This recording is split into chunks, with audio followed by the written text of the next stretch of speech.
All right, hello, wine drinking people. We are back, and a great week of drinking last week. Just getting around to finishing things up here with our Jean-Louis Chave tasting. I'm sorry to all of you that attended, Simone, that thought Jean-Louis would be here. I thought I made that clear in the email that it was going to be Perry Chave that would be putting on this tasting. Perol, a good friend and the founder of Augustin Wine Imports. He's been working with this wine for 20 years or more, not just as an importer distributor, but as a general manager of a restaurant, running the wine program. He knew about Chave and used to be carried by Kermit Lynch Imports, a portfolio that got him started, and a great portfolio of small family-owned producers in France. And these Chave wines, really special. When you look at the production of his top-level wines, some of these wines he just makes a few hundred cases of, like the Domaine Saint-Joseph. And there's two labels here. There's JL Chave Selection, and then there's the Domaine Chave, which the JL Chave Selection is a label that's recently created. Well, recent, when you look at this family's history, it goes back to 1481 in this region. And the Domaine Chave Saint-Joseph vineyard is the very first vineyard where this family started, so a very special vineyard to them, even though the Hermitage, of course, is considered Chave's top wine. And both the red and the white, hey, they're both the same price. And where do you get respect for a white wine? The same kind of respect you do as you get for the red? Only in a few places in the world. Burgundy, one of them. The Northern Rhone is the other. And Chave is a biodynamic farmer. He owns vineyards in all of the major appellations in Hermitage. I think there's 11 of them. And a beautiful piece that was done. The Grape Zone, if you want to check that out, was on our email last week promoting the Andre Perret event.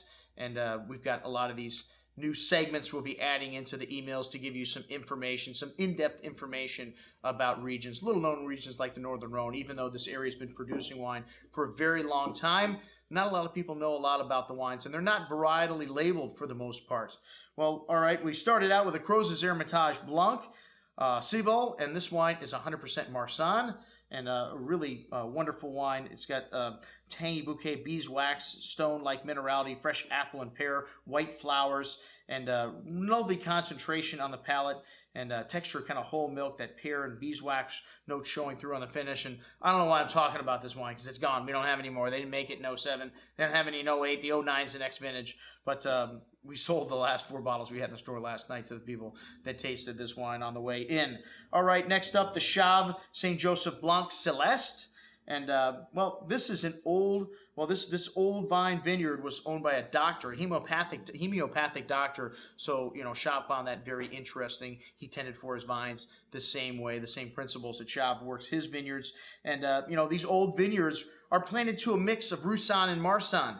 And they're not vine by vine, they're not row by row, they're kind of vine by vine, so there's no way to know exactly what the blend is in this vineyard of these two varietals, but they believe it to be about 80% Roussanne. And this wine has got a lovely kind of quince and peach fruit on the nose with a salted butter note, kind of neat, something you don't find too many wines, but really fat on the tongue, texture of skim milk, and lovely minerality here showing this 2007 Celeste, an excellent bottle of Saint-Joseph Blanc. Saint-Joseph is a large appellation that kind of straddles both sides of the river in the Northern Rhone. And, you know, there's a lot of very good vineyard sites there, but there's some not so great vineyard sites. So probably one of the most challenging appellations to find great wines, and you really have to go by producer. And Jean-Louis Chave is not going to put out anything that's less than stellar. All right, well, the Chave Hermitage Blanc. Speaking of stellar, the Hermitage Blanc 2007, the current release. Wow, man, this wine is a showstopper. It just has this incredible bouquet, fresh buttered popcorn, quince, white peach, mineral lace, lovely concentration on the palate, layers and layers of flavors showing through this long finish. The acidity and the minerality really bright, both of them lasting a long time, and just incredible length here. This one was open at 5 o'clock in the morning. Perol got up at 5 o'clock to open the wines, and the whites need just as much time, if not more, than the reds. And then a gift, the 2004 Vintage Hermitage, which Perol opened from his own collection. You noticed a little bit of the aging in this wine, and we had 82, 83, and 85 Chave Hermitage at our Vintage White Rhone tasting a few years ago. The wines were still drinking beautifully. This wine is magic. Just the length of time that it can age.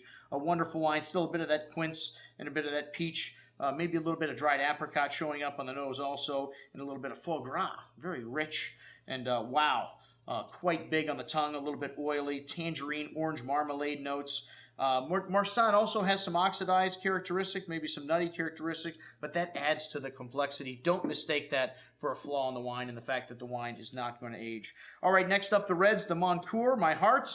This is the only wine that Chave makes in the Southern Rhone, and this wine is a blend of 60% Grenache and 40% Syrah. Had some lovely Garrigue spice, black pepper, and really fresh fruit on this wine. Just a little bit of licorice, flowers, soft tannins, really a crowd pleaser, a delicious bottle of Côte de Rhône. And then next up, the Crozes Hermitage. And Crozes Hermitage, probably the better known appellation of all the lesser ones.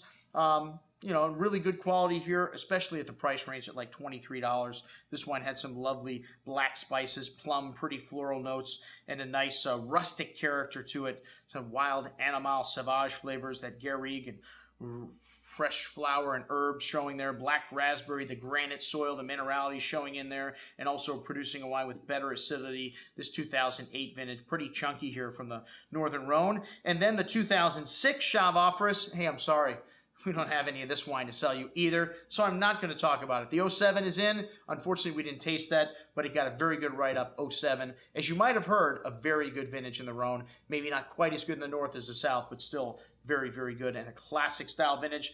This Chave, Domaine Chave St. Offers, really showing the classic nature of this, the savory nature of this vineyard. Really lovely tea and kind of floral components, a little bit of funk here, a little bit of barnyard. Some people didn't care for this wine as much as I did, but it had a lovely cranberry, red plum fruit, and again, that lovely savoriness to the finish, something I love about, you know, wines, that old world, that character just screams, we need food, and the lamb went beautifully with this wine. Tony, another excellent job. And that truffle mac and cheese, man, I can still taste it. Well, maybe it's because I just had some of the leftovers a little while ago. All right. Well, we did have the big boys, the Hermitage Rouge, and we had the 06 and the 07, and both of these wines, just incredibly massive wines. The 06, a little more dense and rich on the palate. The 07, again, a little more savory, but just beautiful licorice spice, figs, creme de cassis. I mean, a cornucopia of spice and fruit, and a long finish. The 07 being a little fresher, the 06 a little fatter, but both stunning wines. The 06 we have in the store. The 07, there's Magnums available of 07. Hey, I just bought some Magnums of 06 White Hermitage. How many, where can you find that? The Wine Watch, folks. That's right, just like the rest of these Chave wines. Check it out on What I Drank Yesterday. I'm your host, Andrew Lampazone, signing off for the Wine Watch, saying remember, always drink the good stuff first.